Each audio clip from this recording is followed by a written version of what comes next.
ma gëm ne dañ may jàpp ndax amour ma am pour Sénégal ak taxaw di xeexal sama réew.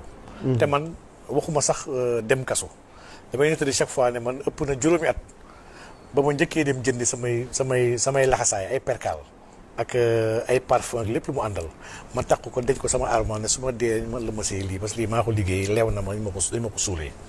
xam nga ku paree joxe bakkanam ndax réew mi kooku dugg kaso vraiment jaaxalu ko mag ñuy wax naan kuy jàpp jaan doo faale jiit donc Sénégal nag man dama gëm dañ cee bokk te kenn mënu see xuuxal pour ñu noppi ci lépp luñ ci jàpp dañ ko ci war a wax président Macky Sall chaque fois ma fàttali ko nee naa ko mënoo maa noppiloo te mënoo maa xuuxal ndax man ragaluma ko man dama gëm ni dama ku ragal borom bi subhanahu wa taala pare mënoo ragal leneen xol ñaari ragal xaju fa donc jàpp nañ ma pour diffamation musul am Sénégal ci ma lañ ko tàmbalee mandat de dépôt yóbbu instruction dugal ma rëbës pour diffamation nga xam ne musuñu si jàpp nit yóbbu ko si kaso dañ la si àtte sursis ndax flagrant délit la dañ si àtte condamné la sursis bi entre 1 mois et 6 mois la maximum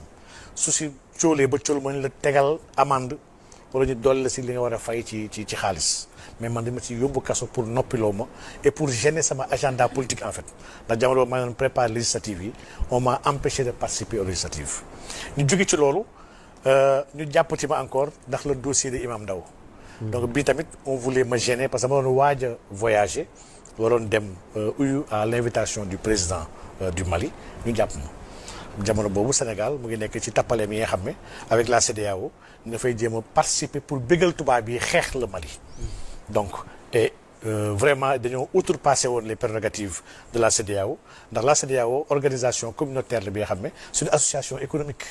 on parle de communauté économique des États de l'Afrique de l'Ouest donc amul bu mënul sanctionner texte mi may ñu koon droit muy sanctionner ak di tëj dëkk ak di toroxal un peuple donc ñoom président Macky Sall ak ñoom Ouattara